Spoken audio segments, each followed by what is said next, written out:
Vamos a silenciar este también. Ya. Listo.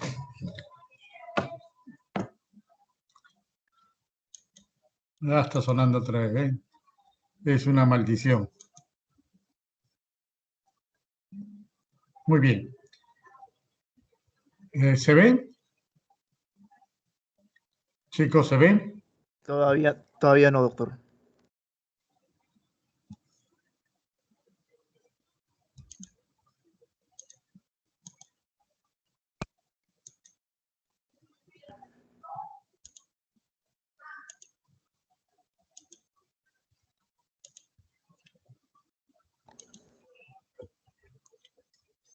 ¿Ahora? Ya se ve, doctor. Muy bien. Listo. Vamos a empezar esta clase de esta tarde hablando sobre los principios de cirugía oncológica. En la parte de arriba está dando vueltas un logotipo de Quirón. Quirón era el centauro bueno. Los centauros eran un animal mitológico, ¿no? Mitad hombre, mitad caballo. Había centauros, generalmente eran malos, pero había un centauro bueno que se llamaba Quirón. Era el hijo de Zeus en una terrícola. Como ustedes saben, los dioses de todos los tiempos siempre han sido medio promiscuos, y los dioses griegos tenían relaciones con las terrícolas, les gustaba. Y nació Quirón. Y la madre le dijo, ¿cómo puede un hijo de Zeus, con tanto amor que hemos tenido, puede ser tan feo? Y le dijo, le voy a dar un don. Y le dio el don de la sabiduría de curar con la mano. Y de Quirón viene la palabra quirófano, cirugía, que quiere decir cirugía, y de ahí se inició la cirugía en general. Apaguen sus micros para que solo yo pueda toser.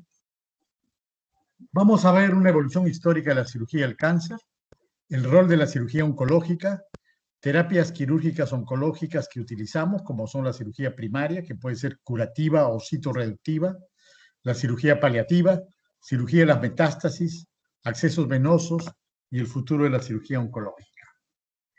El doctor Rafael Pollock, que es profesor emérito de cirugía oncológica de la Universidad de Texas, del MD Anderson, quizás el hospital oncológico más famoso del mundo, definió la cirugía oncológica así. La cirugía es el tratamiento más antiguo del cáncer. Hasta la mitad del siglo XX fue el único tratamiento para cáncer. Y actualmente es muy raro el cáncer que se cura sin la intervención del cirujano. Entonces, en general, la cirugía pasa por tres grandes etapas. Una que le vamos a llamar sus inicios, cuando recién se empezaba, se operaba lo que se podía, hasta que surge la anestesia y la asepsia. Controlar el dolor y las infecciones permitió, fíjense, que se dispare el número de operaciones. Aumentó terriblemente. Pero todavía era una época heroica, se hacía lo que se podía, no se conocía bien. Y a partir de 1950, casi 100 años después que se inició a hacer grandes cirugías, se empezó a conocer un poco más de la biología del cáncer. Y esto cambió. Ya entramos a la época actual, en la cual se fue madurando la cirugía hasta nuestros días, en que usamos una terapia multimodal, es decir, concurren varias especialidades de oncología para el manejo del paciente con cáncer. En un inicio, la primera parte de nuestro cuadrito anterior lo vamos a desarrollar, la cirugía en los inicios, después vamos a ver algunos hitos de la etapa heroica hasta llegar a la etapa actual. En los inicios vale la pena mencionar el mito de las Amazonas, ¿no? Las Amazonas son un pueblo solo de mujeres, descendientes de Ares, el dios de la guerra, y de la ninfa Armonía. Se ubicaban en las llanuras del Cáucaso, al norte de la zona de Grecia, en el siglo VIII a.C. Y entre los griegos clásicos la palabra recibía una etimología popular, en la cual significaba es el privativo, y mazo sin pecho. Y las amazonas, como ustedes ven acá, no tenían una mama. Decía que se la amputaban una mama para poder manejar mejor el arco y las armas, y la otra ya para poder amamantar a sus hijos. Y de ahí viene el mito de las amazonas, terribles guerreras, guapas, pero muy duras en su accionar. Desde el punto de vista más histórico, 1550 años antes de Cristo, vemos que ya se operaba y se operaban tumores. En el papiro de Edwin Smith, que es una copia de la que ustedes están viendo acá, que se encuentra en el Museo de Londres, menciona muchas cosas de la medicina. En primer lugar, mencionan el sumum, que es como llamaban al médico, el sumum, que quiere decir el hombre de los que sufren o están enfermos, que viene a ser prácticamente el médico. Era una medicina mitológica, era una medicina en que mezclaban la ciencia y la magia. Así tenían a Tot, que era el médico de los dioses. Tot solo curaba a los dioses. Serapis era el dios de la salud. E Imhotep, que fue uno de los médicos más famosos que logró convertirse en dios y era el dios de la medicina. Imhotep realmente existió. Serapis y Tot es parte de la mitología. Imhotep fue un famoso médico y a él se le atribuye algunas de las primeras cirugías de tumores de la mama redactados en el papiro de Edwin Smith. Y en el Perú tampoco estamos ajenos de estos intentos de curación. Se ha visto, y todos ustedes saben, que se hacían trepanaciones paracas.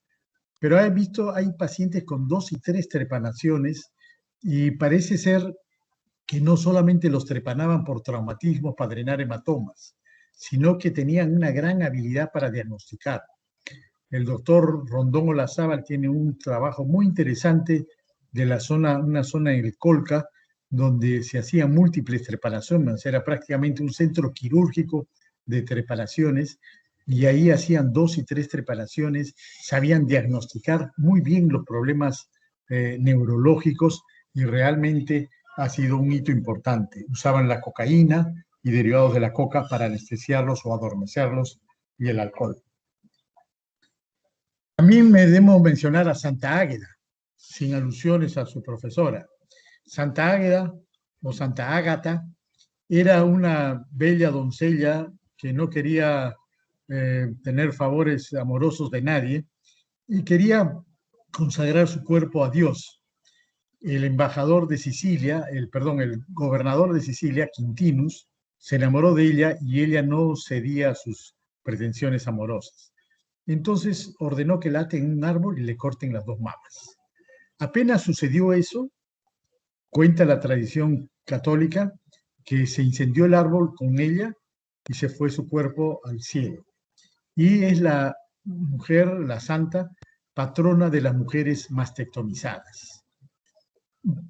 Mucho más tarde, en 1640, Johannes Scultetus, un famoso cirujano de origen alemán que vivía en el norte de Roma, redactó un libro con muchos dibujos en la cual hablaba de la técnica quirúrgica.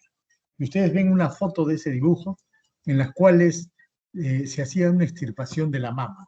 Fíjense, con hilos de cuero trenzado, traspasaban la mama, la jalaban fuerte y rápidamente el cirujano con un filudo cuchillo cortaba la mama lo más pegado al pectoral. Inmediatamente le ponían un cautil de acero caliente para hacer hemostasia. La mujer moría o de dolor, o de hemorragia, o de infección.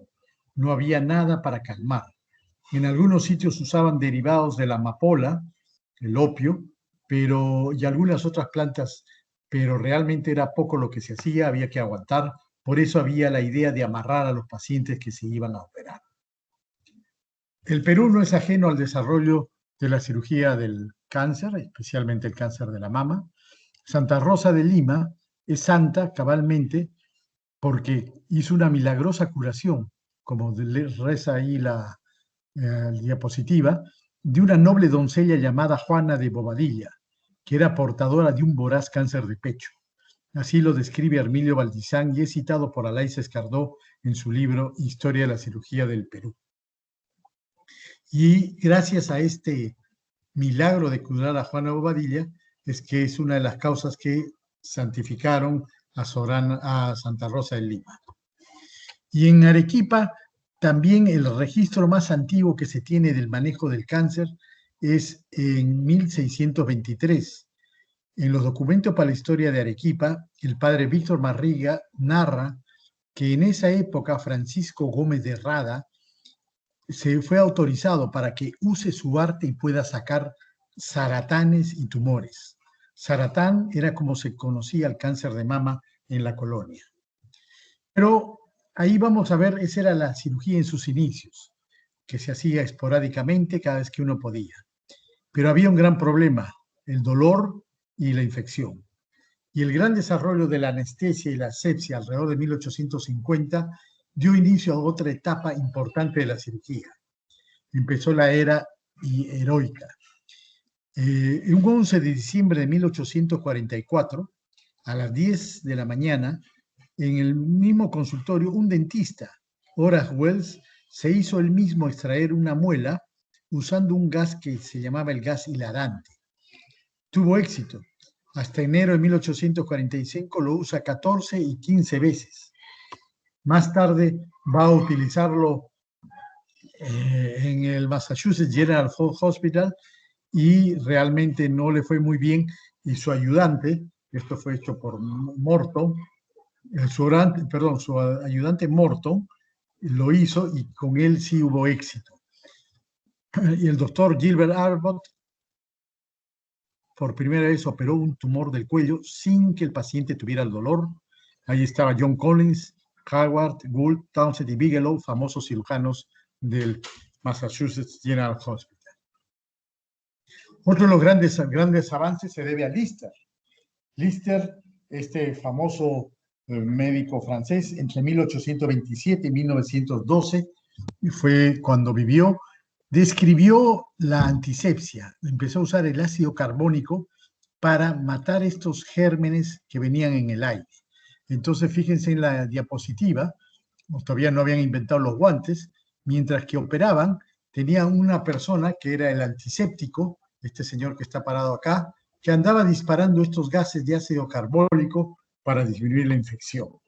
El gran labor de Lister fue demostrar que las bacterias son las que producen la infección.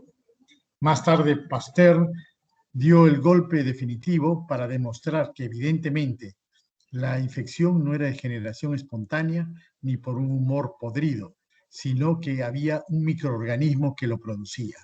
Él demostró que solamente los microorganismos producen infecciones y que los microorganismos descienden de otro progenitor y que no había una generación espontánea, no era que la infección salía de la nada, como antes se creía. Y entonces, si se hace muy buena asepsia y antisepsia, vamos a poder controlar las infecciones, y fue el primer paso también para buscar las sustancias que combatan a las bacterias, es decir, los antibióticos.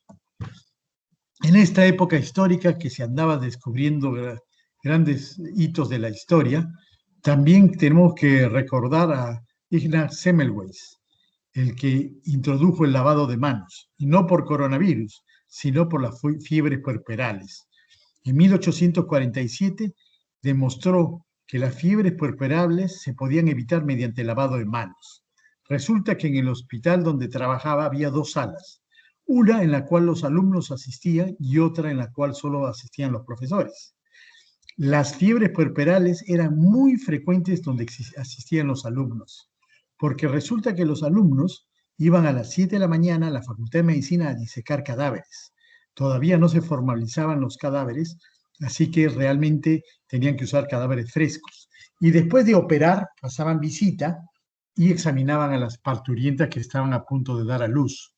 Como no se usaba guantes, muchos de los gérmenes de los cadáveres terminaban produciendo fiebres puerperales. Y Semmelweis se dio cuenta que en la sala A de los alumnos había mucho más que en la sala B. Entonces dijo, tienen que lavarse las manos.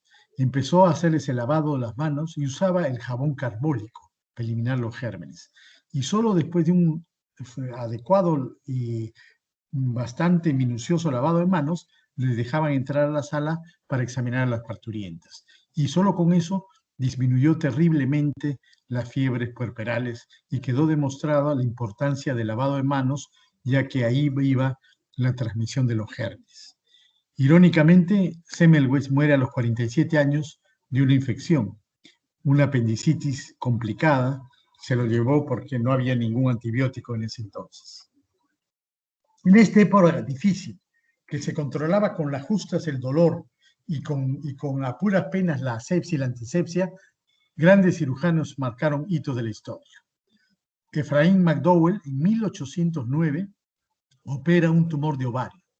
Tuvo que viajar a caballo 3 días hasta la casa donde vivía Jane Crawford para hacerle la primera cirugía abdominal electiva.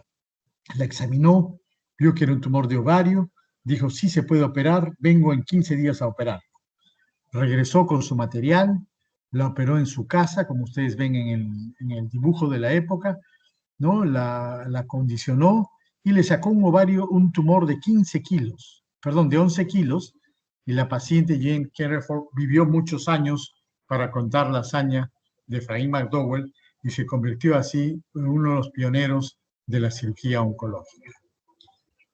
Hablar de la época heroica nos obliga a mencionar a Teodoro Billroth, que realizó en 1881 la primera gastrectomía.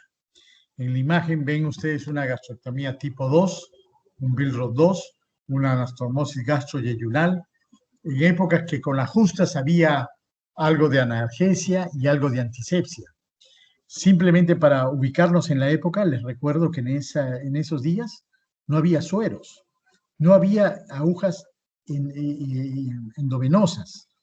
Entonces al paciente había que hidratarlo días antes y después de la cirugía lo hidrataban y lo alimentaban con enemas que les decían nutritivos para que el colon pueda absorber algo de líquido y algo de los pocos nutrientes que les daba.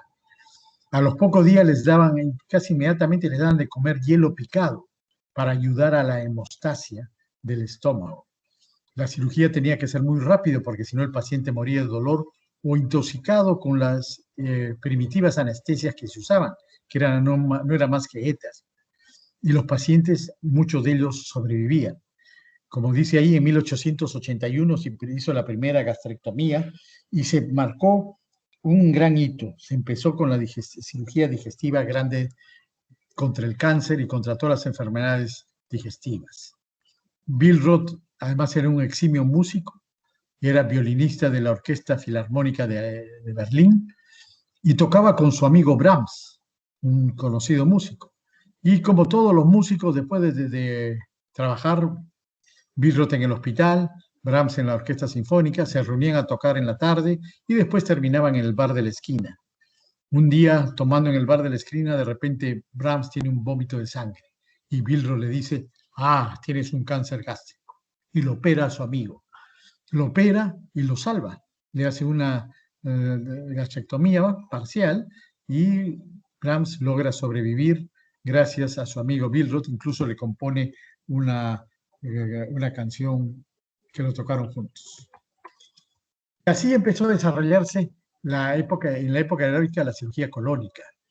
Ware hace la primera resección por cáncer de colon, hace una colostomía, y más tarde, en 1895, el célebre cirujano Mikulicz, de origen polaco, describe la resección en 2 tiempos. Como no podían preparar el colon y como tenían miedo de las infecciones, una infección era mortal, no existían los antibióticos, entonces se le ocurrió hacer la resección del tumor en 2 tiempos. El primer tiempo le hacía una colostomía temporal, como ustedes ven en la imagen, y en un segundo tiempo le resecaba el tumor, ¿no? Y entonces el paciente así tenía el colon limpio, podía sacar el tumor sin problemas, y los pacientes sobrevivían al cáncer, pero quedaban con una colostomía terminal. Más o menos a fines de año, en 1895, Charles Horace Mayo, el famoso fundador de la clínica Mayo, describe 14 casos de resección de colon, pero con el atrevimiento de hacer una anastomosis. Se atrevió a unir los 2 cabos intestinales con hilo y el paciente vivió. Esto fue un hecho tan importante que, fíjense, salió publicado en la revista Time como un suceso importante del año. Años después, en 1907, Ernest Miles hace una gran resección abdominal, quizá una de las más grandes, junto con la duodenopancreatectomía, que es la resección abdominoperineal, la de resección abdominopélvica, es decir, ingresar por el abdomen y la pelvis y sacar el recto terminal en casos de cáncer. Los pacientes quedaban con una colostomía definitiva, pero se controlaba esta enfermedad. Fue una gran revolución y también por eso se le recuerda es Ernest Miles con su operación de Miles. Y en esta época de la cirugía heroica no podemos dejar de mencionar a William Stewart Halsted. William Halsted, que vivió entre 1852 y 1922, fue un cirujano del Johns Hopkins Memorial Hospital en Massachusetts. En este hospital él ideó esta cirugía que era la mastectomía radical modificada. Se basó en los principios de Virchow, que decía que el cáncer de mama avanzaba por estaciones. Y si el cáncer de mama avanza por estaciones, lo lógico es sacar todas las estaciones para eliminar el cáncer. Y por eso ideó sacar toda la mama, el complejo Areola-Poisson y la mama, gran cantidad de piel y vaciar todos los niveles axilares de la axila. Como ustedes ven en la imagen, quedaba la piel pegada a la parrilla costal. Evidentemente había un gran edema del miembro superior. Sacaban toda la piel, pectoral mayor y la disección de la axila. Pero este procedimiento revolucionó el tratamiento del cáncer. Hizo que a comienzos del siglo XIX, 1889, cuando empezó, aumente la curación del 10%, solo 10% de los pacientes sobrevivían al cáncer de mama, al 42% a 5 años. Nunca, ni siquiera en esta época, con todas las drogas que tenemos, se había logrado un avance tan grande de la lucha contra el cáncer. Otro importante cirujano de la época era Teodoro Kocher, que vivió entre el 41 y 1917. Fue el primero que se atrevió a sacar la tiroides. En 1883 describió 100 tiroidectomías, por lo cual le dieron el Premio Nobel de Medicina. Pero no solo eso, él vio que los pacientes operados de tiroides, con el tiempo, tenían una mala calidad de vida, tenían un gran decaimiento, un gran hipotiroidismo que los mataba. Y entonces se le ocurrió sacar la tiroides de los carneros, desecarla y darlo a los pacientes. Y así descubrió que la hormona tiroidea era vital para el desarrollo de las personas, para la vida. Y empezó a usar hormona tiroidea desecada de bovinos y así evitaba que los pacientes tiroidectomizados por tumores tengan que morir por hipotiroidismo. Razón por la cual le volvieron a dar otro premio Nobel de Medicina. Total, ganó 2 premios Nobel de Medicina por su cirugía de tiroides y por el descubrimiento de las hormonas tiroideas. Y llegamos a nuestra época. La era moderna se revolucionó todo esto. Ya no se operaba heroicamente, ya teníamos gran desarrollo de muchas áreas de la medicina, empezando por la biología molecular. Empezamos a entender cómo son las enfermedades oncológicas. Se empezó a clasificar, a hacer la división de las enfermedades en etapas. Se empezó a conocer la genética, la inmunoterapia, nuevas técnicas quirúrgicas, a veces no tan agresivas, gracias a diagnósticos más tempranos, surgen la mamografía, rayos X, tomografía, resonancia magnética, PET scan, capografías, y surgen la ventaja de los tratamientos combinados, combinar la cirugía con quimioterapia, radioterapia, inmunoterapia, y así sale el tratamiento multimodal del cáncer, que es el tratamiento que actualmente utilizamos. Un ejemplo de cómo ha variado en los principios y la filosofía del manejo del cáncer lo tenemos en el manejo del cáncer de mama. Ya habíamos dicho que en 1890 Halsted hace la mastectomía radical bajo el concepto que en ese entonces había. El concepto filosófico era que el cáncer avanzaba por estaciones ganglionares. Es decir, del tumor de la mama pasaban al primer nivel ganglionar, segundo o tercero, y entonces si yo saco todos los niveles ganglionares voy a detener el crecimiento del cáncer. Y así, durante muchos años, esta fue la filosofía que manejó y justificó el hecho de hacer mastectomías radicales. En 1978, en la era moderna, surge el doctor Bernard Fisher, director del Hospital de Washington, y él sale con otra teoría. Dice, no, el cáncer de mama es una enfermedad sistémica, es decir, de entrada la tiene todo el organismo. Por lo tanto, no es necesario sacar toda la mama. Si yo solo saco el tumor, con eso va a ser suficiente, porque el cáncer está en todo el cuerpo. Lo que tengo que hacer es tratarlo en todo el cuerpo. Entonces, tengo que sacar el tumor y hacer una quimioprevención para que no venga en otro lugar. ¿Y qué es lo que hacía el doctor? Sacaba el tumor, le daba radioterapia a la mama y le daba tamoxifeno. Bernard Fisher fue el que descubrió el tamoxifeno y con eso empezó a disminuir la recidiva del cáncer de mama. Sin embargo, así como en la época de Halsted, a pesar de que operaban y hacían grandes cirugías, algunas pacientes hacían recurrencia en el otro lado, hacían metástasis a distancia. Por eso Fisher dice, no, el cáncer de mama ya está en todo el cuerpo, hay que tratarlo en todo el organismo y empieza con su tamoxifeno. Así y todo, veíamos que a veces algunos pacientes con tumores muy pequeños, por más que los trataban con tamoxifeno, tenían recurrencias. Entonces surge la quimioterapia y se empieza a tratar con quimioterapia para eliminar de todo el cuerpo las enfermedades. Sin embargo, había un grupo de pacientes que igual recurrían. Y surge otra teoría, que es la teoría moderna que ahora estamos viviendo. El doctor Samuel Hellman es conocido porque entre la bibliografía que se les ha recomendado está el libro de cáncer de De Vita. Y Hellman es uno de los autores, junto con De Vita y un cirujano, de ese famoso libro de cáncer. Samuel Hellman, jefe del Departamento de Radiología de la Universidad de Chicago, dice, no, el cáncer no es una enfermedad que avanza por etapas, como dice Halsted, ni tampoco es una enfermedad sistémica de entrada, como dice Fisher. El cáncer de mama es una enfermedad heterogénea.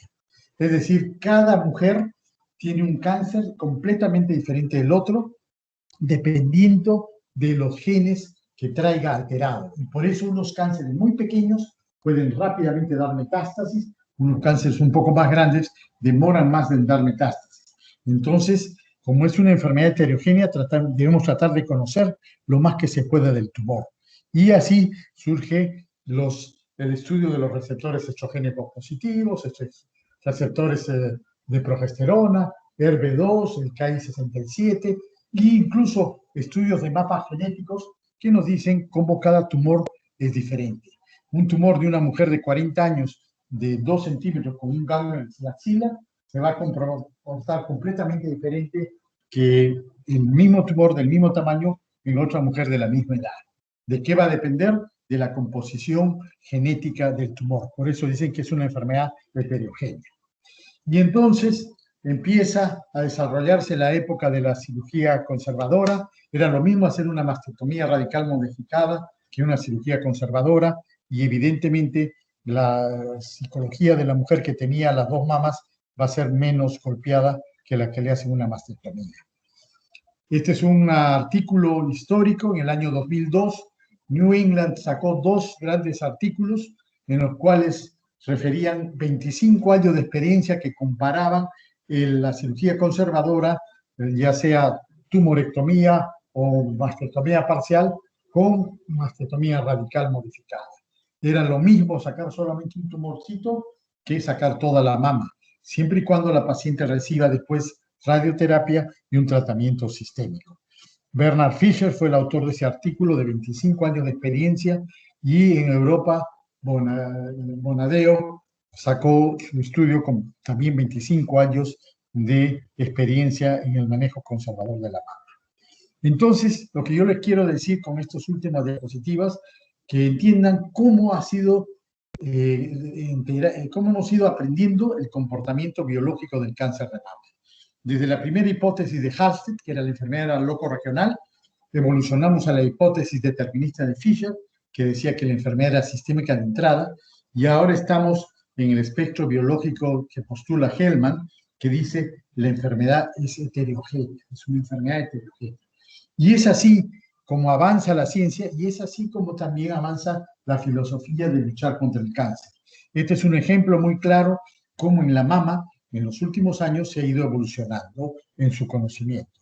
Lo mismo pasa en todos los otros órganos, en colon, recto, estómago, en todos ha habido una evolución de la filosofía con que encaramos el estudio del cáncer.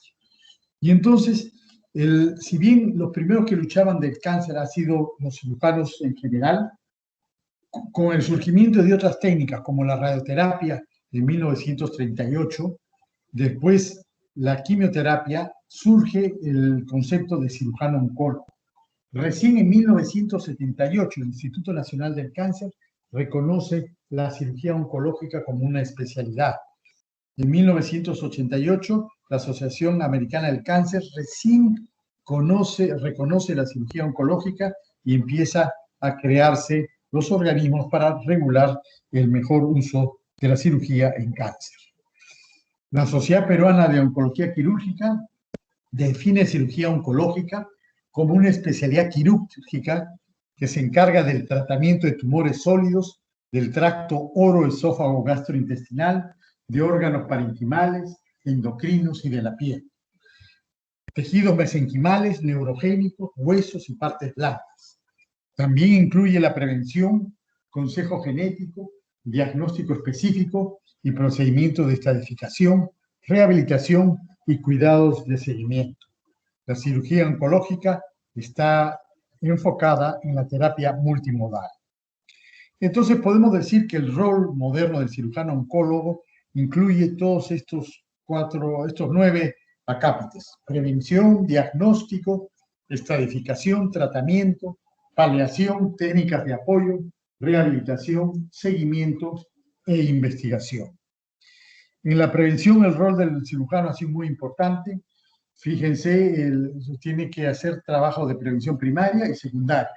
Primaria es educación, tratar que toda la población, el resto de comunidad médica, el resto de médicos, los estudiantes de medicina, se formen, entiendan bien qué cosa es prevención primaria, entiendan cómo se produce el cáncer y ayuden a tratar de luchar contra esta enfermedad. Y la prevención secundaria se refiere al diagnóstico de las enfermedades tempranas, lesiones premalignas y despistajes. Y solamente con prevención primaria y secundaria se ha logrado mucho. En el esquema ustedes ven cómo ha evolucionado el cáncer de cuello uterino en la ciudad de Nueva York, solo mediante el impulso del Papa Nicolau. En 1930, aproximadamente 30% era la incidencia de cáncer de cuello uterino, y fíjense cómo ha ido bajando a menos del 10% en 1990, gracias a que en Nueva York todas las mujeres tienen acceso al Papa Nicolau y hay una buena campaña y una muy organizada campaña de despistaje. La cirugía preventiva es muy importante, por ejemplo, en colon, la extracción de pólipos preneoplásicos o con neoplasia es muy importante, sacarlo, ya lo van a ver al próximo año, todo el pedículo para que eliminar el cáncer, y así vamos a evitar que se forme el cáncer de colon, ya que la mayoría empiezan de un pólipo. Esto va hasta extremos como la mastectomía bilateral profiláctica, que en algunos pacientes portadores del gen BRCA1, BRCA2, se les hace por el alto riesgo de presentar el cáncer bilateral. Esto lo puso en boga Angelina Jolie, ya que su mamá y su hermana tuvieron cáncer de mama, hicieron los estudios genéticos y ella era portador del BRCA1, BRCA2, así que aprovechó a hacerse un reencauche y se hizo una mastectomía bilateral. También es el rol del cirujano ayudar en el diagnóstico. No hay cáncer si no tenemos una biopsia. Si no tenemos un pedazo de tejido que nos diga que ese tumor es cáncer, no podemos hablar de cáncer. Por lo tanto, es muy importante la biopsia en el manejo del paciente con cáncer. Y hay muchas técnicas y formas de hacer biopsias. Puede ser por punción, puede ser incisional, sacando un pedacito, puede ser excisional cuando se saca toda la lesión, puede ser por raspado, como se hace, por ejemplo, en las broncoscopías, o cepillados, o la aguja Trucut o Core, o aguja que saca un pedazo de tejido y nos permite tener material para que el patólogo haga el diagnóstico. Hay ciertos principios importantes. En la imagen ustedes están viendo una biopsia con aguja Core, en el que saca un gusanito de tejido que va a permitirle al patólogo hacer el diagnóstico, no solo patológico, sino también inmunohistoquímico. Las biopsias excisionales son las más adecuadas. Cuando no se tiene esta aguja, es bueno sacarla. Las excisionales, si la lesión es pequeña, sacar toda la lesión. Puede haber biopsias que las que estaba mencionando, con aguja gruesa, que es la aguja core, o aguja fina, que cada una tiene sus indicaciones precisas. Lo que se busca es obtener muestras lo más grandes posibles y evitar daño, especialmente hematomas. Entre el principio de las biopsias también es importante no usar mucho electrobisturí para obtener la muestra, porque altera la arquitectura celular, la quema, ¿no? Y a veces el patólogo no puede determinarlo fácilmente. Debe contener un margen de tejido sano, como ustedes ven en la imagen. El tumor se debe sacar con un pedazo de tejido sano para que el patólogo pueda ubicarse, orientarse y hacer un buen diagnóstico. El sitio escogido para la biopsia no debe complicar el tratamiento definitivo. Hay que ser cuidadoso para ver dónde se hace la biopsia. Hay que evitar el traumatismo de los tejidos, no romper, no desgarrar, porque podemos diseminar el tumor. Una vez que se saque el tumor, se debe hacer un uso adecuado de los fijadores químicos. Ustedes saben que el tumor va a demorar en llegar a patología, entonces se debe poner en fijadores adecuados, formol bufferizado, ¿no? Hay que tener cuidado en el rotulado de los informes completos y asegurarse que llegue al patólogo de forma adecuada y oportunamente. Estas dos últimas parecen a veces decir por gusto, pero no, realmente es muy importante. Yo en una época era esclavo, es decir, trabajaba en la Seguridad Social y hacía cirugía oncológica en Calcasi. Y un día un viernes, operamos todo, y bueno, nos fuimos. Y el lunes, cuando paso visita, le pregunto al interno, oye, ¿y mandaste la pieza? ¡Ah! Se puso pálido, morado, se fue corriendo a quirófano a buscar la pieza.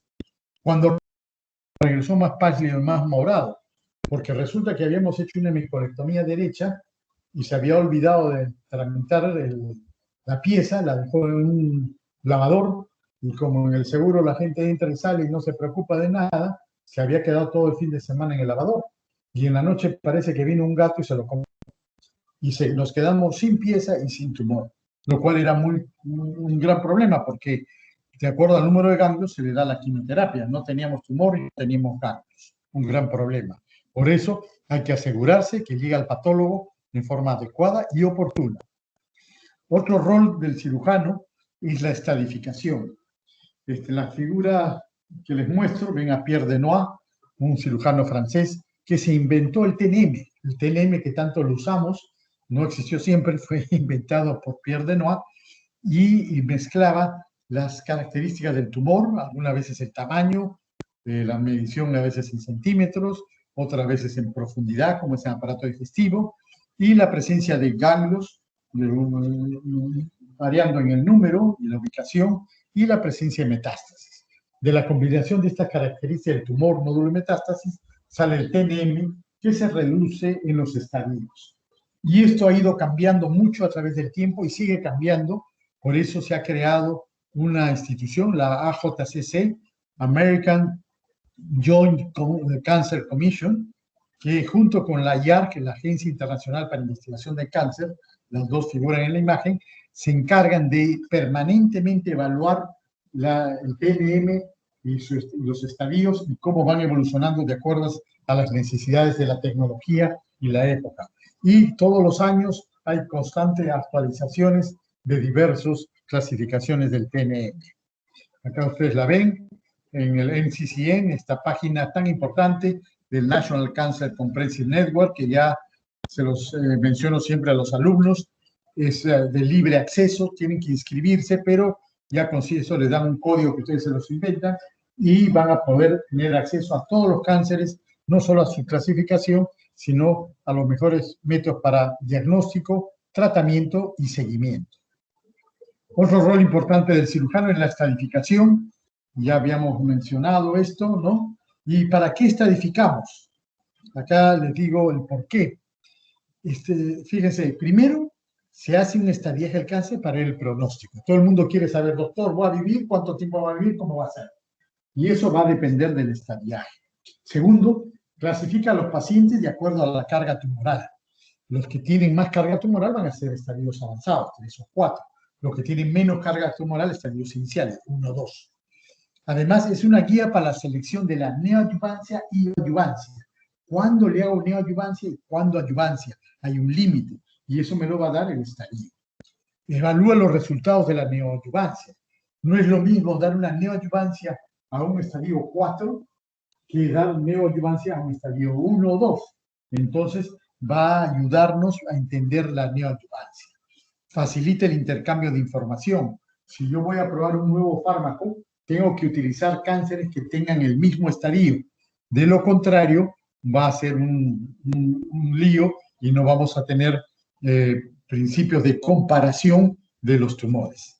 Y por último, permite investigaciones coherentes. Muchas veces vemos que se hace investigación fase 1, fase 2 en pacientes con estadio 4. Y dicen, sí, ha vivido un poco más, 2 semanas, 4 semanas. Cuando los ponemos en estadio 2 o 3, la cosa es muy diferente. Por lo tanto, toda la investigación debe estar basada en los criterios de estadificación de los pacientes y se deben comparar bajo los mismos criterios, los mismos estadios. Otro rol del cirujano es su papel en el diagnóstico. El papel de definir el tratamiento luego del diagnóstico es muy importante. Hay toda una estrategia para el manejo del paciente con cáncer, ¿no? Primero, tengo el diagnóstico de cáncer, que puede ser clínico o no. Segundo, tengo que tener una biopsia. Como les digo, si no hay biopsia, no hay cáncer.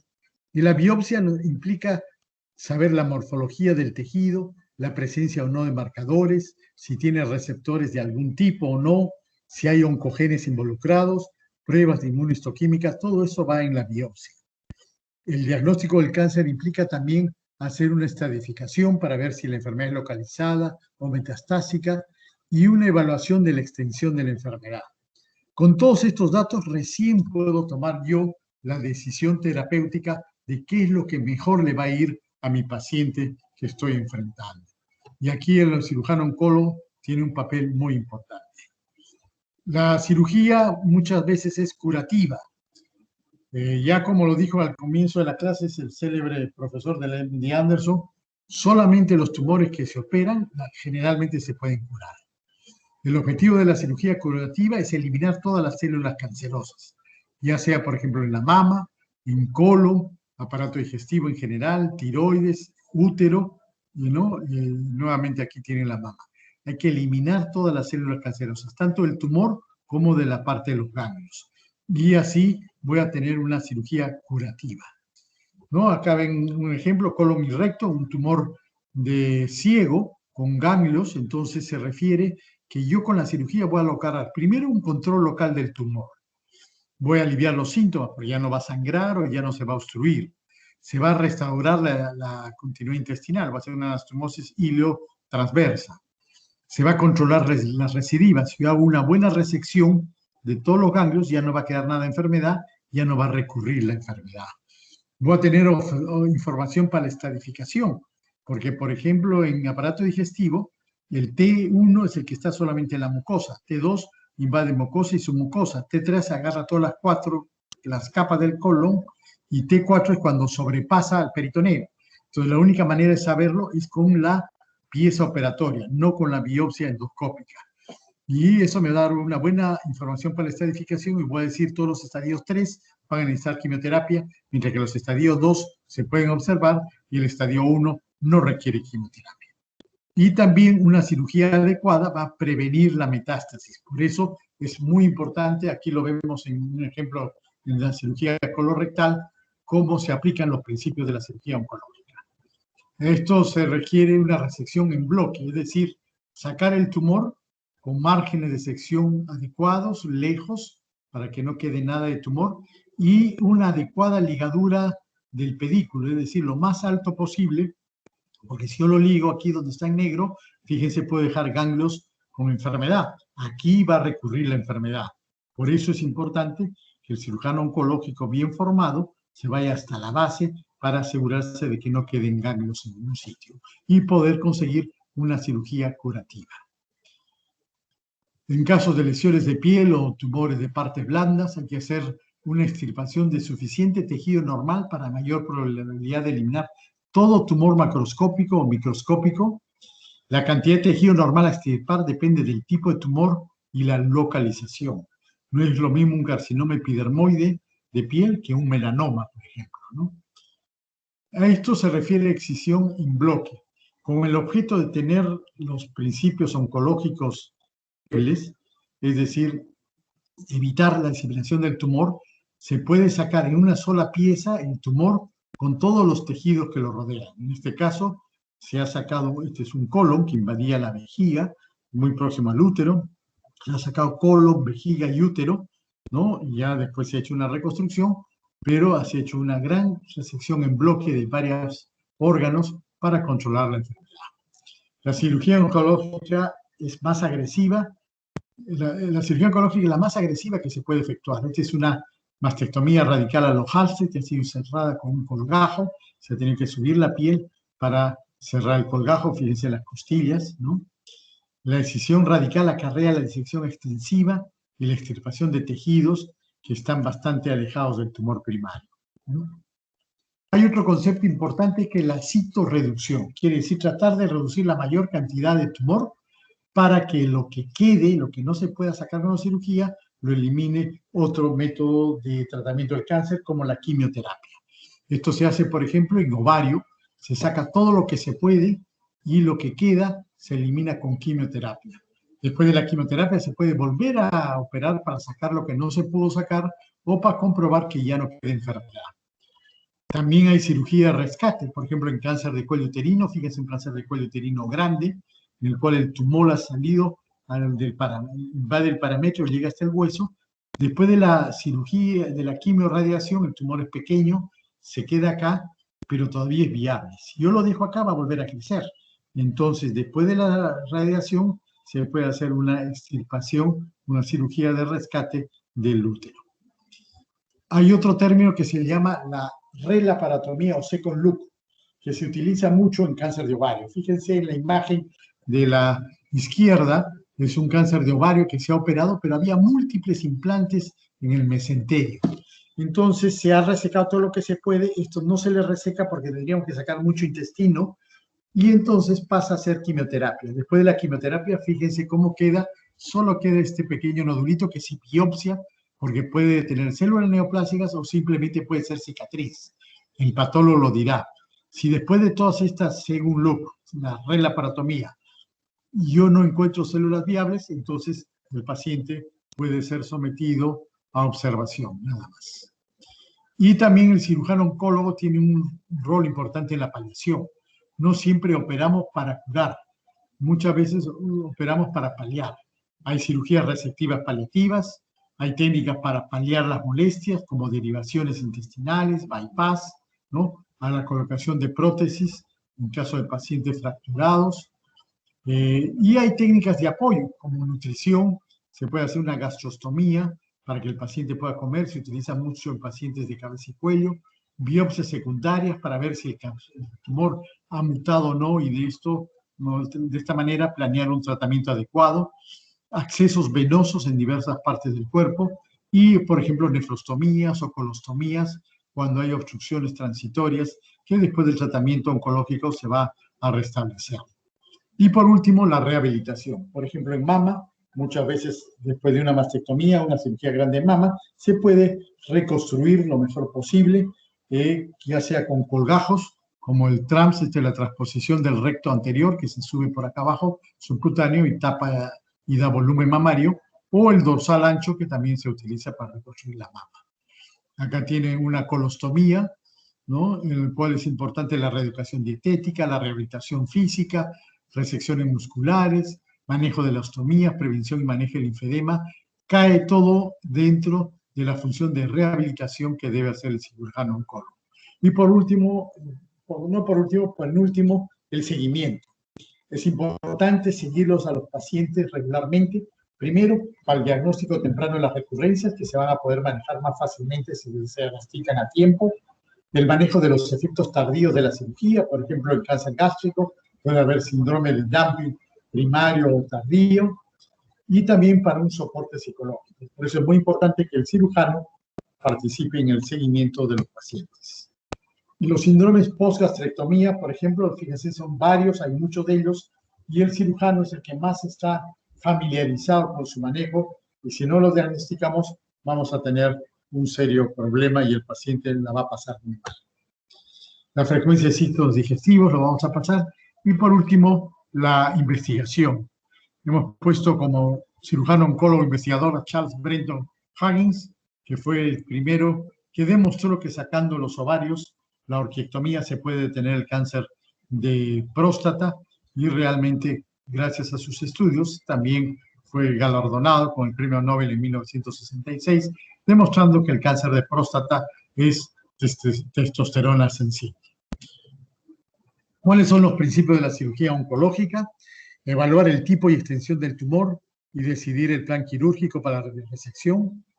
También es importante manejar los márgenes apropiados para evitar la recidiva, proteger el tejido normal de la contaminación con células tumorales, cubrir con apósitos o gasas estériles las superficies ulceradas. Fíjense en la imagen, un cáncer de piel grande y ulcerado va a ser resecado hasta en los márgenes y se va a usar un pedazo de piel para rotar y tapar el colgajo. Esto requiere una planeación, un cuidadoso estudio del paciente y de las técnicas quirúrgicas. Se debe hacer una manipulación mínima y cuidadosa de la neoplasia, disección aguda y no roma para cortar y no romper, ligadura vascular temprano, como habíamos visto en colon, y la resección en bloque con adenopatías regionales. Aquí hay una lesión que se va a hacer con un colgajo rotatorio de la frente para hacerlo estéticamente aceptable y eliminar esta lesión, ¿no?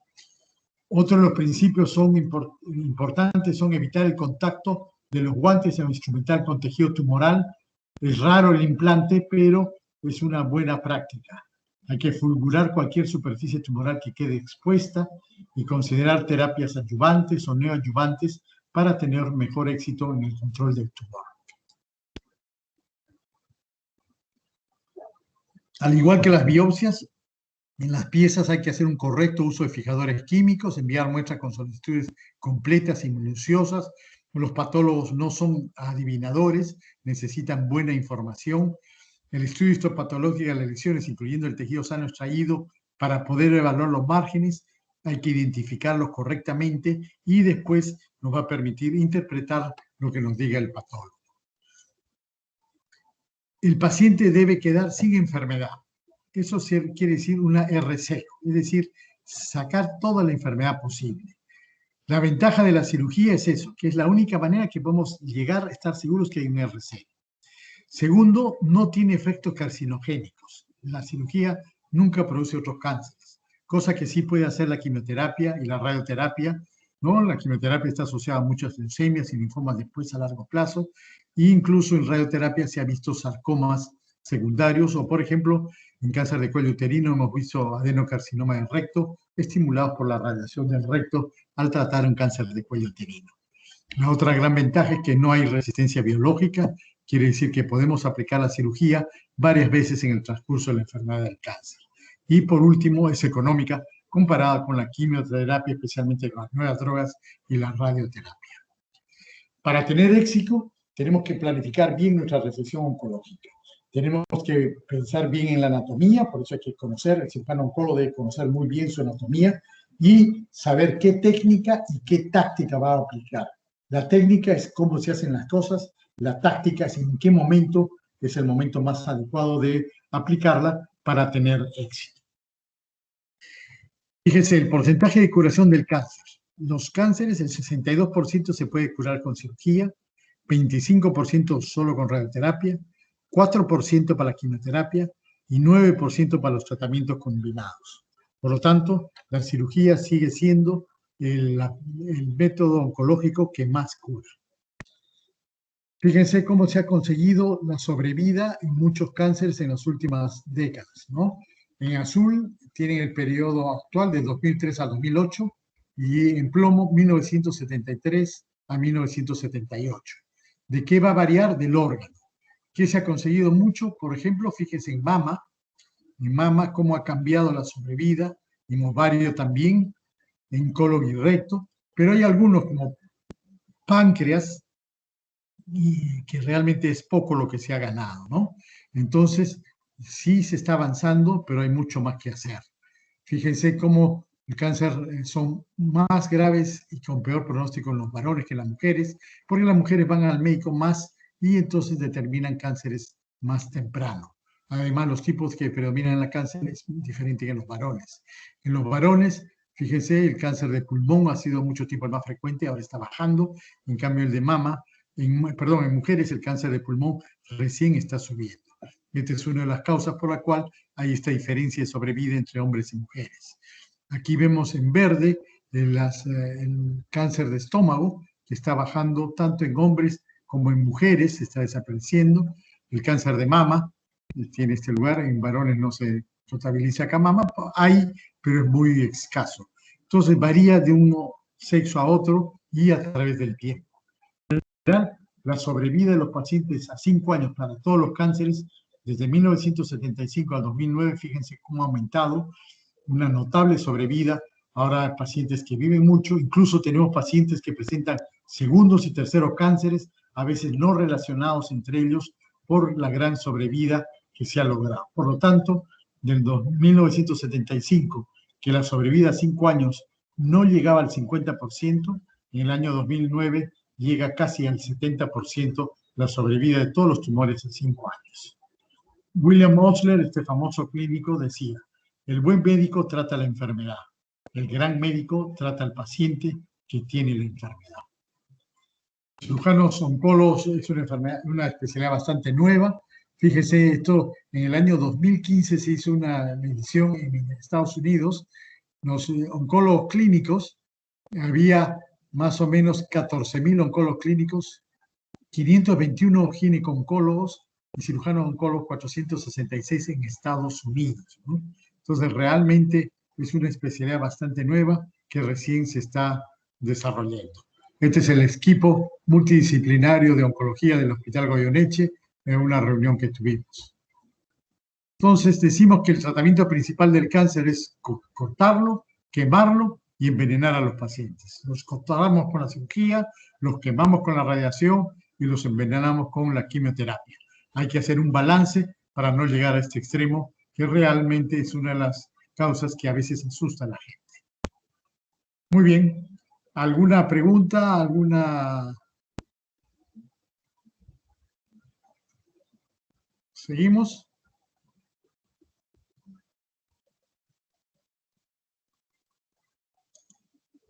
Hola, hola, ¿están ahí? ¿Están los 55 o no? Sí, doctor. Sí, doctor. ¿Sí? ¿Seguimos nomás? ¿Se han aburrido? Sí, doctor. Digamos. Sí, se entiende. Ya. Nos vamos a dedicar entonces a la quimioterapia.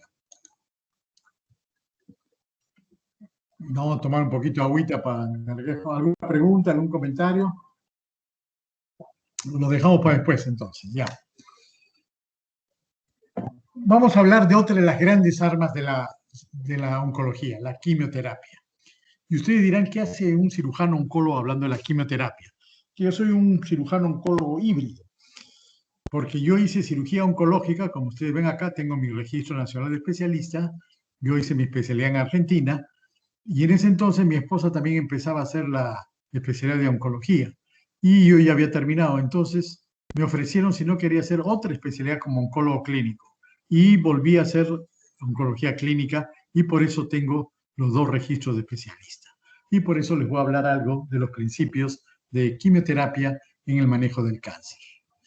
El contenido de esta clase de hoy, vamos a hablar sobre siglo y cinética celular, citostáticos, definición, tipos, estrategias, esto es lo más importante, evaluación de la respuesta, habíamos visto algo con el grupo de prácticas en la mañana, Karnofsky, ECOG, el RECIST, mecanismo de acción, toxicidad y efectos adversos. La idea es que comprendan más o menos cómo actúa la quimioterapia en la lucha contra el cáncer. Y para eso es muy importante recordar el ciclo celular. Si bien van a tener una clase que la han pasado para el final sobre el ciclo celular, es básico entender el ciclo celular para entender cómo actúa el cáncer. Recordar la fase del ciclo, ¿no? G1, en la fase postmitosis, las enzimas necesarias para la síntesis de ADN se juntan ahí. Viene la fase de síntesis, donde empieza a duplicarse el DNA, se viene la preparación para la siguiente fase de división, una fase G2, una fase premitósica, en que se empieza a sintetizarse el ARN, el uso mitótico y el ADN especializado para después producir la mitosis que va a llevar a la producción de dos células. Si esto se hace efectivamente, se va a ver duplicado la población celular. Si ocurre un error, ustedes saben, esta célula va a ir a apoptosis, ¿no? Entonces es muy importante el ciclo celular porque nos va a entender que hay drogas que van a actuar en diversas partes del ciclo celular y también nos permite entender por qué tenemos que dar quimioterapia varias veces seguidas y por qué a veces puede haber recurrencia. Hay que acordarnos de la G0, que es una etapa de stop, una etapa de que las células se ponen en reposo absoluto metabólico, por lo cual no las podemos atacar, pero esta, cuando se vuelve a activar después de un tiempo, son las causas muchas veces de las recidivas. Hay algunos términos que nos miden cómo funciona el ciclo celular, que se llama la cinética celular, que son importantes también para entender la quimioterapia. Primero tenemos el índice mitótico, es la cantidad de mitosis por cierta unidad de medida, es la fracción de células en mitosis en una situación de estabilidad. Algunos tumores, como por ejemplo los melanomas, en el cual el patólogo es importante que nos diga el índice mitótico. Y de acuerdo al índice mitótico vamos a tomar decisiones. También ocurre así, por ejemplo, en cierto tipo de tumores digestivos, ¿no? La fracción de crecimiento es la velocidad o la proporción de células tumorales que proliferan en un sistema dado, ¿no? Las que tienen una fracción de crecimiento más alto van a ser más sensibles a la quimioterapia porque van a estar reproduciéndose más rápido. Si tiene una fracción de crecimiento más lenta, entonces va a ser menos sensibles a la quimioterapia. Y la pérdida celular es la mayor determinante de la cifra de crecimiento del tumor. Es una ecuación entre muerte celular y metástasis, ¿no? Y elevados, evidentemente está más elevado en tumores avanzados. Si el tumor es más avanzado, va a tener más pérdida celular. Esto también se puede reducir en la velocidad de crecimiento. El tiempo de duplicación de las células tumorales varía. Va a depender de la fracción de células tumorales que están en el fondo común replicativo y la velocidad a la que se eliminan o mueren las células. Este fondo común replicativo varía de cada organismo a otro. Y entonces la velocidad de crecimiento de los tumores se correlaciona directamente con su nivel de diferenciación. Es decir, G1, G2, G3, G4. Los G1 tienen una velocidad de crecimiento más lenta. Los G4 tienen una velocidad de crecimiento mucho más rápido, por eso son más agresivos, por eso el tumor crece mucho más. Cada tejido, además, tiene una velocidad de crecimiento propio. Ustedes saben, los glóbulos rojos los cambiamos cada 3 meses, más o menos todos. En cambio, los glóbulos blancos solo viven 10 días. 10 a 12 días cambiamos todos nuestros glóbulos blancos. Entonces, la velocidad de crecimiento va a depender no solamente de las características de las células, de su grado de diferenciación, sino también del tejido en el cual se encuentra, ¿no? Otros términos importantes son el tiempo de duplicación, que es el tiempo recorrido para que la población tumoral se duplique. Hay tumores que tienen un tiempo de duplicación mayor que los tejidos normales, 30 a 60 días, y otros mucho más rápido. Así, por ejemplo, el tiempo de duplicación del cáncer de páncreas es muchísimo más rápido que el tiempo de duplicación de un cáncer de piel. Por lo tanto, el cáncer de páncreas es mucho más agresivo y más difícil de diagnosticar. El tiempo de ciclo celular, es decir, el tiempo que ocurre desde que se inicia el ciclo celular hasta que la célula se reproduce. Desde el tiempo que ocupa una célula proliferante para progresar a través de dicho célula celular y producir una nueva célula hija. Cada tejido tiene un propio tiempo de ciclo celular y cada órgano, cada diferente tejido tiene también su propio tiempo de ciclo celular. Y entonces eso va a ser muy variado. Por eso, por ejemplo, los cánceres líquidos, leucemias y linfomas, se reproducen mucho más rápido que los adenomas, adenocarcinomas o tumores epiteliales. La cifra de crecimiento de un tejido se refiere a la fracción de crecimiento, ya lo habíamos dicho, pero también tomamos en cuenta la pérdida celular. De estos dos va a quedar una cifra promedio de progresión a través del ciclo celular. Eso se refiere a la cifra de crecimiento de un tejido. Entonces, todos estos términos nos permiten entender con qué velocidad crecen los tumores. Y esto explica por qué a veces, por ejemplo, cánceres de pulmón, que les hacemos todo un chequeo, el paciente no tiene nada. Y de repente a los 3 meses tiene un cáncer de pulmón intratable, que viene en metástasis y que ya no se puede curar. ¿Esto a qué ha dependido? Ha dependido que ese tumor tenía un tiempo de ciclo celular muy rápido, un tiempo de duplicación rapidísimo, y la cifra de crecimiento del tejido era elevada. Entonces era un tumor que va a actuar mucho más rápido, mucho más agresivo. A veces estos tumores, para que respondan a la quimioterapia, yo también tengo que ser más agresivo en darle la quimioterapia. Y otro concepto importante es el crecimiento gompertziano. Es decir, los tumores crecen, fíjense, esta es la curva gompertziana, ¿no? Tiene un crecimiento exponencial, no van 0, 0, 2, 4, 6, 8, sino son por 0, 10, 100, 1000, 100.000, son logarítmicos. Entonces el tumor empieza a crecer, a crecer, llega un momento aquí que se puede empezar a detectar, pero crece rápidamente. Este crecimiento rápido se debe a que tiene disponibilidad de nutrición, crecen vasos sanguíneos que lo va a llevar, pero después de un tiempo se va a ver agotado todo el aporte de nutrientes y se empieza a acumular metabolitos. Entonces se hace un poco más plana la velocidad de crecimiento. Este crecimiento en S, este crecimiento se llama la curva de crecimiento tipo Gompertz y entonces nos permite entender la evolución de la enfermedad. Fíjense, este es el tamaño tumoral clínicamente palpable. Acá lo podemos palpar con instrumentos, ¿no? Pero acá es cuando vemos el tumor, está creciendo. A veces dicen, lo operaron y rápidamente murió. Claro, porque ya no daba más. Ya está en la época letal, ¿no? Cuando recién lo podemos ver. ¿Qué es nuestro papel como oncólogos? Tratar de diagnosticarlo lo más temprano posible para disminuir esta fibra de crecimiento, llegar a esta posición y si se puede eliminarlo completamente. Los tumores que queden aquí en una fase de reposo son los que después van a recidivar. Entonces, ¿con qué logramos detener este crecimiento? Los grandes tumores los operamos con la cirugía. Y esta parte que queda, esta parte subclínica, la tenemos que manejar con citostáticos, con quimioterapia. Los citostáticos se definen como fármacos capaces de inhibir el crecimiento desordenado de las células tumorales, alterando la división celular y destruyendo las células que se multiplican más rápidamente. Por estos motivos, este tipo de fármacos se usan en el tratamiento farmacológico, es decir, mal llamado quimioterapia, de enfermedades neoplásicas. Se utiliza como terapia única o asociada a otras medidas: cirugía, radioterapia, hormonoterapia o inmunoterapia, que actualmente está en moda. Así como veíamos que había varios tipos de cirugía, hay varios tipos de quimioterapia. Hay una quimioterapia curativa y otras quimioterapias paliativas. La quimioterapia curativa tiene 3 etapas en que se da.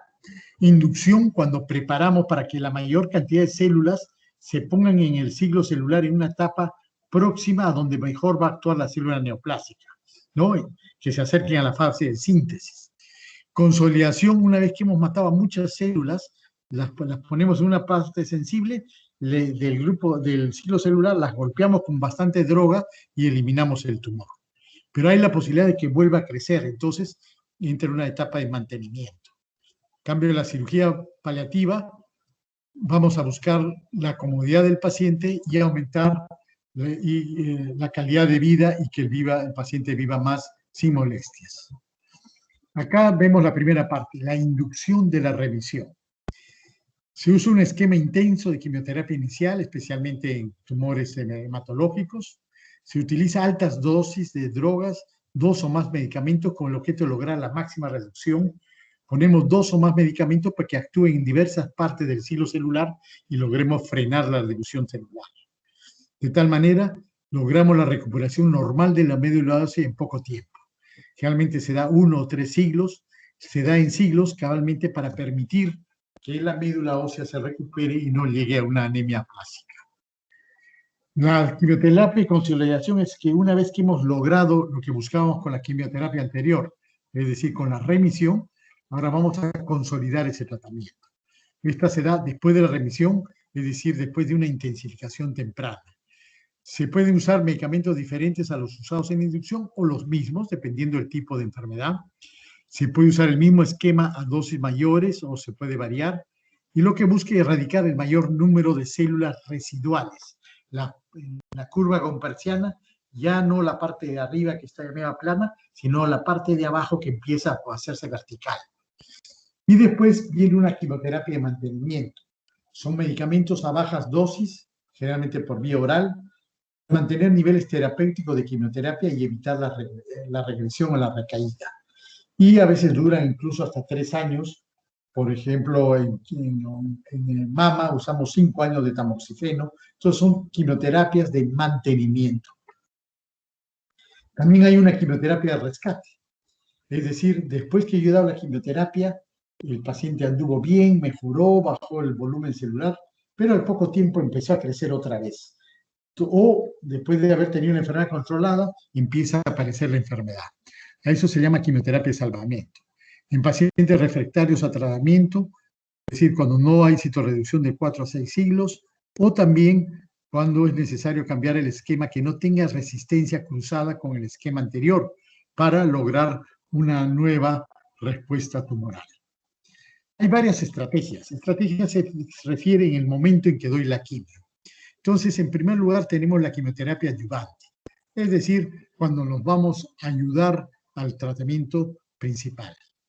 Esto se da en pacientes con alto riesgo de recidivida posterior a la terapia inicial.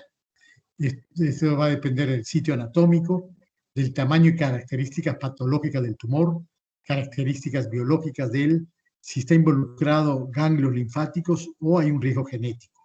O hay otro tipo de riesgo que me diga, este paciente tiene alto riesgo que vuelva el tumor. Entonces voy a hacer una adyuvancia, voy a ayudar que no vuelva el tumor. Aumenta el efecto para micrometástasis, ¿no? Si yo tengo idea que hay micrometástasis, con mayor razón debo usarla. Tiene un riesgo que tiene una mayor toxicidad, ¿no? En cambio, hay otra estrategia que se llama la quimioterapia neoadyuvante. Es decir, que la voy a dar antes del tratamiento primario, posterior al diagnóstico histológico, pero antes del tratamiento quirúrgico definitivo. Por ejemplo, lo que se hace en cáncer de mama, en cáncer de recto. Hay que valorar, tratamiento neoadyuvante, es decir, antes de la cirugía, me va a permitir valorar en vivo la respuesta a la quimioterapia. O sea, ya no es que el libro me dice, los estudios me dicen, no, en vivo yo sé mi paciente si responde a la quimioterapia o no. Y lo voy a ver si al final del tratamiento logro controlar la enfermedad. Es muy importante también esta neoadyuvancia para disminuir el tamaño del tumor y permitir un procedimiento quirúrgico menos destructivo y más exitoso. También se utiliza cuando el tumor primario no se ha logrado identificar. A veces yo no sé dónde está el tumor primario, entonces le doy una quimioterapia neoadyuvante mientras que sigo buscando dónde aparece el tumor primario, que a veces puede no aparecer. La mejor estrategia es la estrategia multimodal, es decir, el uso de la quimioterapia o de una resección incompleta de tumor. Muchas veces se hacen cáncer de mama, cánceres digestivos que no se pueden sacar todo el tumor, entonces se hace esta combinación. También la quimiorradiación concurrente, es decir, a la vez voy a dar quimio y radioterapia. Y esto es muy útil, por ejemplo, para curar cánceres de cuello uterino, especialmente a partir de los estadios 2A o B, se da quimio-radioterapia y se puede curar tan igual que una cirugía en estadio 1. También parte de la terapia multimodal es la quimioterapia y terapia hormonal, como por ejemplo en cáncer de mama o cáncer de próstata. Yo doy quimioterapia y después sigo con terapia hormonal para tratar de controlar el tamaño tumoral. La quimioterapia y la inmunoterapia es otra forma de mezcla, y la quimioterapia y agentes específicos. La idea es, de una u otra manera, mezclar diversos modos para vencer la enfermedad. Los agentes quimioterápicos se van a clasificar según su mecanismo de acción. Entonces vamos a ver que hay inhibidores de la topoisomerasa, hay algunos que se le dicen antimetabolitos porque van a alterar la síntesis de nucleótidos, agentes alquilantes como las sales de platino, que al formarse sales de alquil van a hacer que el DNA se rompa y no se siga formando, ¿no? Antimicrotúbulos que van a actuar en las proteínas que van a formar el ARN y va a evitar que se formen los usos acromáticos y se produzca la última parte, la división de los cromosomas a través del uso acromático. Pero también hay agentes quimioterápicos que no actúan en el ciclo celular. Se les llama ciclos dependientes o ciclo independiente. Y también a eso se les denomina fases inespecífico o fases específico, es decir, en ciertas fases del ciclo celular van a actuar o no. Para eso es importante lo que habíamos dicho, conocer la cinética del crecimiento tumoral, cómo es que está creciendo el tumor, y ese crecimiento tumoral nos va a permitir entender, ustedes ven en la en la parte de abajo, la curva compersiana. Entonces, cuando el tumor tiene 1 kilo, entre 1 centímetro y 1 kilo es la fase clínica, acá lo podemos detectar. Cuando más operamos, esto lo eliminamos con la cirugía, pero después viene esta fase preclínica que queda el tumor, que a veces es muy larga. Y acá es donde tenemos que tratar de eliminar con quimioterapia para evitar las recidivas locales o las recurrencias a distancia. Entonces, el tumor no está solo, el tumor tiene vasos sanguíneos, tiene células endoteliales, fibroblastos, y las células cancerosas están metidas en todo esto. De la interacción de todos estos se va a determinar el crecimiento o la inhibición del crecimiento tumoral. Por eso podemos actuar a través de quitándole los vasos sanguíneos, la angiogénesis, a través de los fibroblastos, de las células inmunitarias, del medio que rodea las células tumorales. La idea es hacerle el medio lo más inhóspito para que mueran y no sigan creciendo. Entonces, el tratamiento antitumoral, su objetivo principal es la supervivencia del paciente, eliminando la mayor cantidad de cáncer. Si yo le doy toda la quimioterapia junta, el paciente lo voy a matar. Entonces, la idea es darle quimio mientras que el paciente se recupera, y antes que vuelva a crecer el tumor, le tengo que dar el otro siglo para que siga bajando. Si yo no le doy el siglo, fíjese, se va a recuperar, va a ser más grande que al comienzo y va a ser más resistente, ¿no? Entonces, fíjense, ¿para qué se usa la quimioterapia? Cáncer avanzado con posibilidad de cura. Estos cánceres que ven acá, todos estos, se cura con quimioterapia sola. Las leucemias, enfermedades de Hodgkin, si ustedes ven, la mayoría son tumores líquidos, ¿no? Pero también hay carcinomas embrionarios, teratocarcinomas, coriocarcinomas, neoplasias trofoblásticas, neoplasias pediátricas, tumor de Wilms, rabdomiosarcoma, sarcoma de Ewing, neuroblastoma, carcinoma de pulmón de células pequeñas y algunos cánceres de ovario. Todos estos cánceres tienen gran posibilidad de curación con quimioterapia. Hay otros cánceres avanzados con posibilidad de cura, quimioterapia más radiación.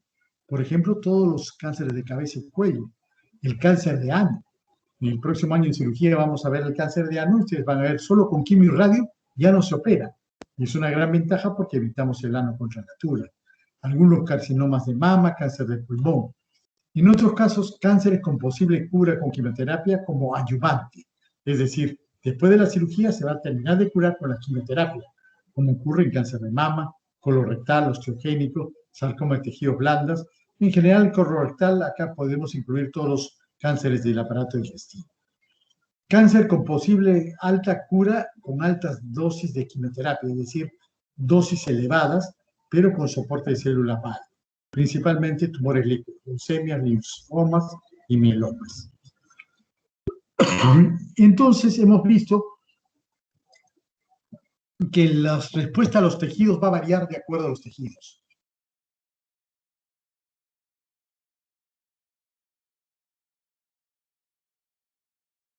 Por ejemplo, el carcinoma de vejiga, varias leucemias, algunos tipos de linfomas y algunos tipos de carcinomas. En estos casos nos ayuda.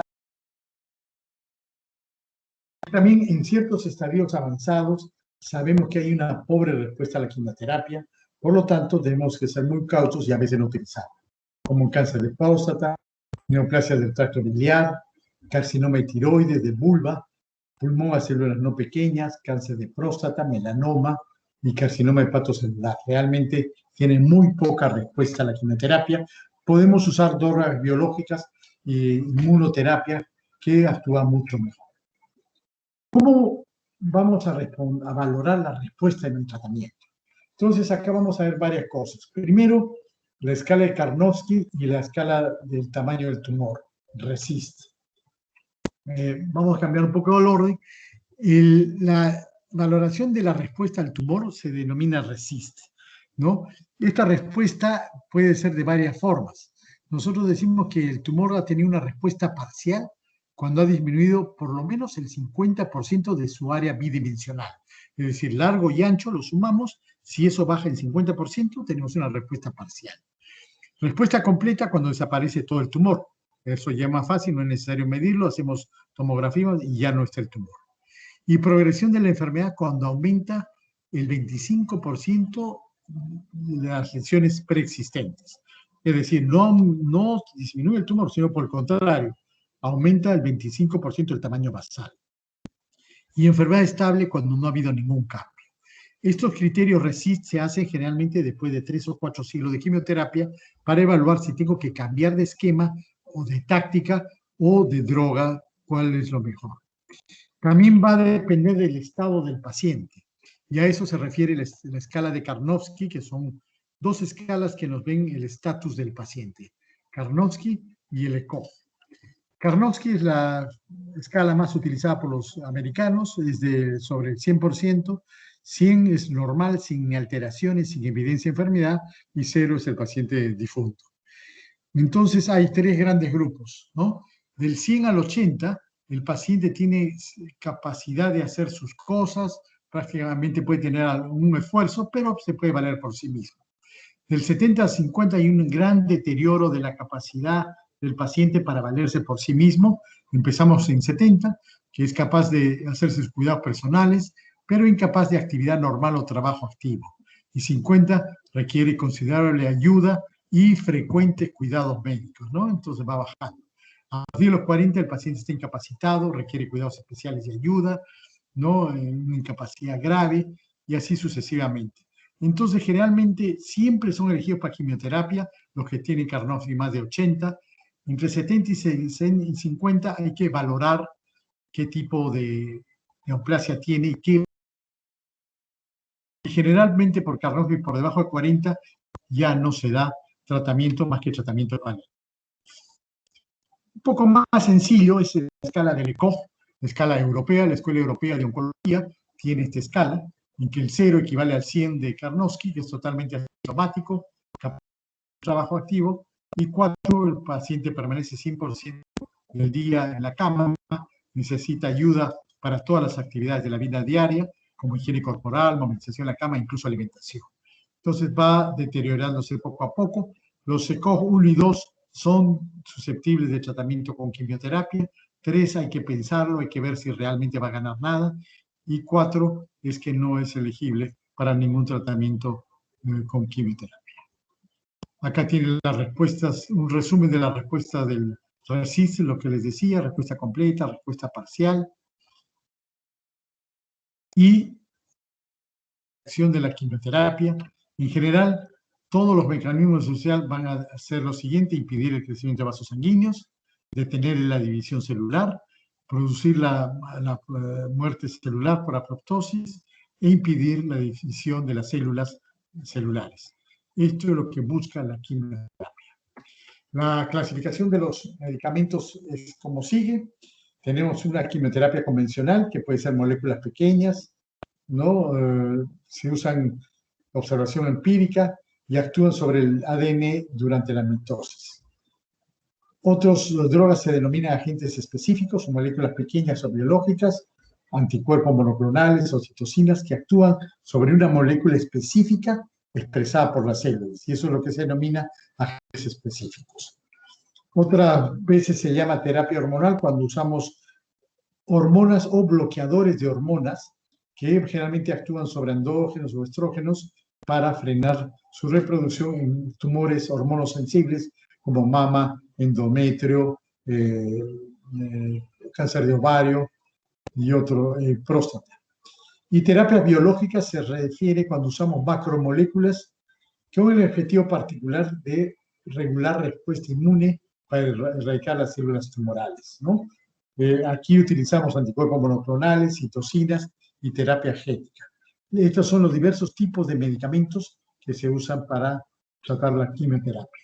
Acá tienen una droga blanco específica y terapias biológicas que van a actuar sobre el DNA, como ustedes ven acá, van a inhibir algunas cadenas de replicación, acá inhiben la caspasa 9, la caspasa 8, y entonces se va complicando y van actuando en diversos puntos, y esto es lo que se denomina terapias biológicas. En estos cuadritos que siguen a continuación, que lo voy a pasar rápido para no aburrirlos, son los citostáticos y cómo funcionan en el ciclo celular. Entonces vemos que hay algunos que van a depender de la G1, van a actuar ahí, ¿no? Estos son los agentes dependientes del ciclo celular, pero agentes específicos de fase del ciclo celular también acá. Entonces, los que actúan en G1 tenemos asparaginasa, esteroides, en la fase de síntesis, la mayoría de ellos, en G2 la bleomicina, en la fase de mitosis también los derivados de la vinca, vincristina, vinblastina, vindecina, toposio, tenipóxido, agentes alquilantes, ¿no? Como busulfán, antibióticos antitumorales, nitrosurias y misceláneos. Realmente son múltiples, hay que revisarlos poco a poco. Los alquilantes son uno de los que más se utilizan. Acá está la ciclofosfamida, ¿no? Y la ifosfamida, que son los que actualmente más se utilizan. El cloramucil, melfalán, carmustina, lomustina se usan especialmente en leucemias y linfomas. Este es uno de los más numerosos familias de antineoplásicos y en general sus propiedades están reducidas acá. Son moléculas electrofílicas que producen modificaciones covalentes en moléculas nucleótidas de las células. El adducto más importante del DNA, el ácido nítrico o el oxígeno, son alterados y van a evitar que se siga produciendo el ciclo celular. Se producen sales alquiles que los van a dejar inactivados. Acá tienen más alquilantes, los que más están usando el temozolomide, en tumores incluso de cerebro, cisplatino, carboplatino y oxaliplatino, muy utilizados en colon, aparato digestivo, antimetabolitos. Entonces los antimetabolitos van a actuar en diversos lugares, van a ser análogos del ácido fólico, análogos de las purinas o análogos de las pirimidinas. Muy utilizados en oncología, el más conocido quizás el 5-fluoracilo, pero también el metotrexate, ¿no? Y los otros, hidroxiuria, tioguanidina, se usan generalmente en linfomas, ¿no? Acá tienen más antimetabolitos, algunos más modernos como el pemetrexed, que se usa en cáncer de pulmón, ¿no? Que van a romper y evitar que se siga formando el DNA, ya que van a alterar los metabolitos que van a formar, van a permitir la síntesis del DNA. Algunos antibióticos, como la doxorubicina, bleomicina, actinomicina, mitomicina, etopósito, topotecan, irinotecan y mitosantrona, también son muy útiles. Las antraciclinas se usan desde hace más de 30 años y realmente han sido uno de los más grandes colaboradores en la lucha contra el cáncer. La doxorubicina sigue siendo utilizada en cáncer de mama, ¿no? Se intercalan en los pares de las bases de los surcos del DNA y van a evitar que se forme un DNA que pueda funcionar bien. Antimitóticos como los derivados de la vinca, la vincristina, vinblasina y vinolarbina, y los taxanos, paclitaxel, docetaxel, chamustina, estos van a actuar a través del uso acromático, van a alterar la formación del uso acromático y van a evitar que los cromosomas puedan migrar a los polos para que se divida la célula. Entonces, como no se va a poder dividir, van a quedar dos células anormales que van a entrar a la apoptosis y de esta manera va a producir la muerte celular. También tenemos agentes moleculares específicos, es decir, que van a actuar sobre algunas moléculas especiales, como por ejemplo el imatinib, ¿no? El genfitinib, el erlotinib, el sorafenib, sunitinib, todos ellos son muy útiles en algunos tipos de tumores. Así, por ejemplo, el sorafenib en cáncer de riñón, el sunitinib y el imatinib en algunos tumores digestivos poco comunes, el erlotinib para cáncer de pulmón, ¿no? Y estos ya son, todos los que terminan en IP son pequeñas moléculas inhibidores de la tirosina quinasa. Entonces, ¿qué factores van a determinar qué fármaco usar? En primer lugar, el tipo de tumor, la localización, la fase de la enfermedad, de ahí la importancia de la estratificación, el estado del paciente, que lo vamos a ver por sus antecedentes de comorbilidades y las escalas de Karnofsky y ECOG, enfermedades previas. Todo esto nos va a dar un universo de cómo está el paciente y nos va a permitir determinar qué fármacos usar de la mejor manera. Entonces, la idea es tampoco usar misiles que destruyan todo, que destruyan al paciente y al final no vamos a tener el paciente. Por eso es muy importante manejar con equilibrio este concepto. La quimioterapia no está exenta de toxicidades, ¿no? Acá ven ustedes un sistema muy fácil de clasificar las toxicidades. Las drogas vienen con estos esquemas. En azul pone lo que se produce, pero no muy frecuentemente. En cambio, en rojo, los que sí son muy frecuentes, ¿no? Tenemos náuseas, vómitos y anemia, son bastante frecuentes. Diarrea y mucositis, todos estos relacionados a casi todas las quimios. Leucopenia, porque van a matar también todas las células que se reproducen rápido, como los leucocitos. Las plaquetas, van a causar fatiga, debilidad, caída del pelo, neuropatía periférica, especialmente los platinos, ¿no? Entonces, la toxicidad de la quimioterapia varía en distintos órganos. Acá, por ejemplo, estamos viendo que la toxicidad de las antraciclinas, como la doxorubicina, por ejemplo, es cardiotóxica, puede hacer un gran daño al cardiomiocito y muchas veces se da esto, se evidencia esto muchos años después en los pacientes que han sobrevivido al cáncer, a veces 15 o 10 años. El trastuzumab tiene una cardiotoxicidad que le dicen tipo 2, va a inhibir la reparación celular y también va a dar unas cardiopatías tardías por daño en el miocardio directamente. El imatinib da una cardiotoxicidad por inhibir la tirosina quinasa, ¿no? Altera el potencial de la mitocondria y puede producir pequeños infartos del miocardio. Entonces, acá ustedes ven varios tipos de cardiotoxicidad producida por la quimioterapia. Cuando nosotros escogemos, le dijimos que hay estos cuadrados que nos dicen, por ejemplo, el cispalatino tiene una alta nefrotoxicidad, produce náuseas y vómitos, produce ototoxicidad, las del rojo son comunes, y puede producir neuropatía periférica. Entonces, así es como se nos presentan en las guías las drogas y nosotros tendremos que saber identificarlas para ver cuál es la que mejor le va a ir a nuestro paciente. Hay complicaciones agudas y crónicas de la quimioterapia. Las agudas son la mielosupresión, ¿no? Las células cancerosas matan todo lo que se divide rápido, como son las células tumorales y las células de la médula, especialmente la reposición de linfocitos. Náuseas y vómitos estimulan directamente al centro del vómito, como vamos a ver, ¿no? Diarrea y mucositis por alteración de las células del aparato digestivo, que son también células que se reproducen muy rápido, cada 5 días se renuevan. Entonces, la quimioterapia las ataca mucho.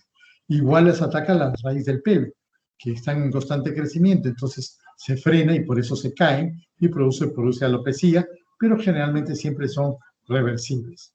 Disfunciones gonadales, las gonas tienen muchas células que se están dividiendo y en el embarazo, especialmente en los primeros tiempos, hay una gran replicación celular y por eso hay que tener mucho cuidado. Ya habíamos hablado algo de la mielosupresión, ¿no?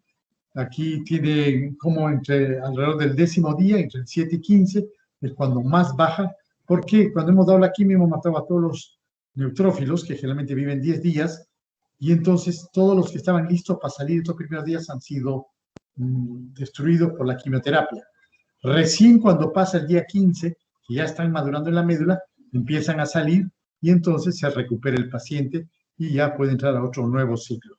Si esta recuperación es muy larga, va a estar mucho más expuesto a infecciones, entonces tenemos que hacer algo para que su médula responda más rápido. Le podamos dar estimulantes de colonia para producir leucocitos mucho más rápido, ¿no? Esto es todo sobre la mielosupresión. Sobre la náusea y el vómito, más frecuente en mujeres y pacientes jóvenes, y es más frecuente en personas con consumo elevado de alcohol, ¿no? Depende de la dosis, de las drogas. No todas las drogas tienen la misma emetogenicidad.